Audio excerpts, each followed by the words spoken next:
Welcome back to Burbs Final Digest. This week we're talking Unusual Demont's new EP, HUES. This is his debut project. It's short. This is a project that hip-hop Twitter has been very excited for, and rightfully so. Unusual Demont is definitely one of the more interesting voices in the hip-hop community with his singles that have dropped recently. He's finally got his new EP out, and the guys are here to let you know our thoughts.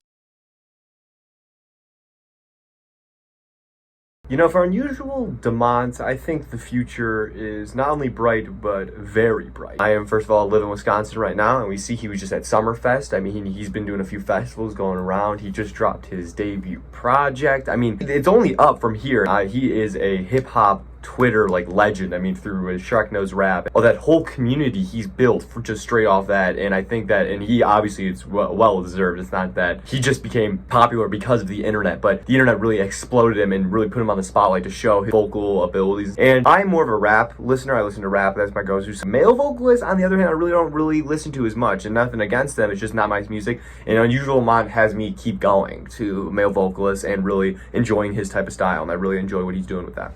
Yeah, even before HUES, I think Demont had already established himself as someone who's destined to be at the forefront of the R&B, pop, and alternative lanes for many years to come. I think this debut project only further solidified that. It's really just the beginning for Demont, and I think he's so versatile that he can really go in any direction with his career that he wants to. And I think the fact is that he's already reached such heights with just a few songs under his belt, that really just shows that he's doing something right. In terms of debut projects, this is definitely one of the strongest ones that I've heard, likely in the last year. There is obviously one style that he tends to lean on. I think his tendency to go into that more happy kind of psychedelic music. I'd like to see him take a few more risks because I feel like his writing is a little bit basic, but honestly that helps the songs half the time. You know, he's kind of in a genre, alternative hip hop, in which there are a lot of players that kind of do this sound. And not saying he doesn't do it well, but I think if he was to really step into the next level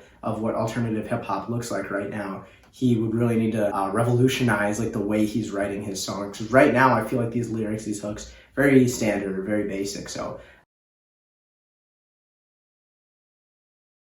personally, I thought the album length was perfect for a debut album. 8 tracks, 26 minutes. Demont's able to kind of lean into his strengths, pull from different influences, different genres, but altogether, I think it was the correct creative decision. He's able to guide the album where he wants to take it. I think at the end of the day, it left me wanting more, but in the best way possible. Yeah, I think both things are true here. I appreciated that the project was concise and it didn't have any filler, but at the same time, I also was left wanting more Demont. So I loved all 4 of the singles that were released prior to the album, and the 4 new songs were also really cool, but I do wish we could have gotten more than just 4 new songs, because I was really enjoying the new vibes. You know, this is the one part I'm a little shaky on with Unusual Demont. It's not that I don't like when artists do this, but it just takes away so much when you put half of the album has already been as singles. I feel like it takes away from the flow of the album. When you have a single from that album, you look at it as its own individual piece. You don't really look at it as the flow of an album. And when 4 of it, almost half of the entire project,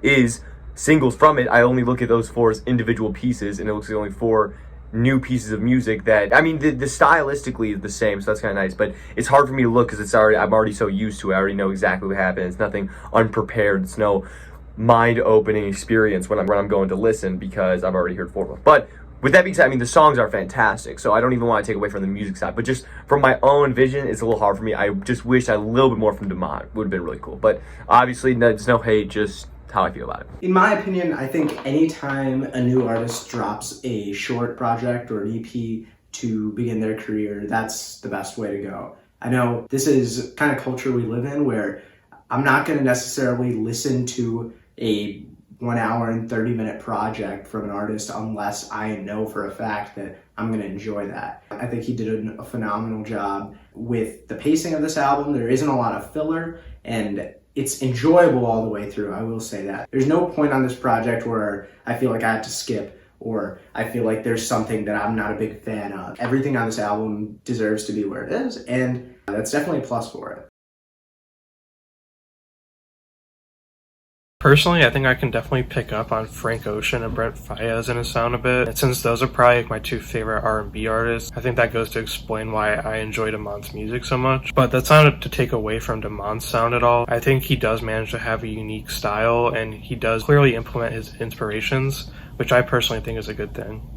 The biggest influence that I was picking up on was definitely Frank Ocean. I heard it in a few tracks, and I wouldn't say he's doing like a Frank impression, but you can definitely feel the inspiration and the influence that he has from Frank, and it works really, really well for the sound that he's trying to convey, the emotions that he's trying to discuss and bring forth, and I really liked it. And I think that pulling from an artist like Frank, he's incredible. It's a great decision. Yeah, I'm excited to see what else he does. I mean, this was a great start for a debut album. I legitimately thought he was sampling a Frank Ocean song off of Nostalgia Ultra. His singing, because he doesn't sing for that first bit of the album, and then the kind of whispery falsetto that he falls into in the middle of the song it's exactly something that Frank Ocean would do in his Channel Orange and his Nostalgia Ultra days. And I thought it went over really well. This early in someone's career, I'm not going to knock an artist for trying to replicate another sound that he really draws inspiration from, whether he's doing it intentionally or not. Also, I think Gambino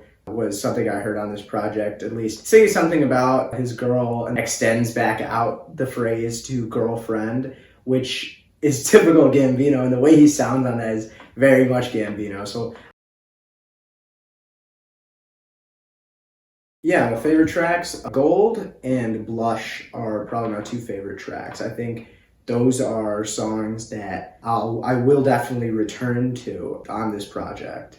While this project might not necessarily be one that I return to heavily, this will definitely be an album I'll come back to once Demont stopped his second or third or fourth projects, because I really do think he's going to have a lot of potential moving forward. I think his albums are going to be they're only going to get more experimental, they're only going to get more risk-taking, and as he does that, I'm definitely going to come back to this and see where his roots are from.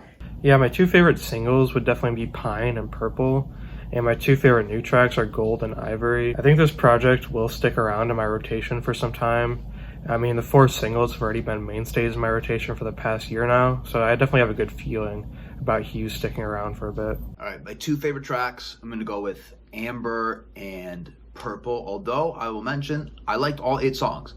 All 8 songs had something I liked. I think, again, it just is a testament to the album length. I think he did a great job narrowing it down. And yeah, I think I see a lot of these songs getting added to the playlist. I think this is going to be a project that stand out for me among the more mainstream, higher profile releases that we've seen this year. Great album, great debut album.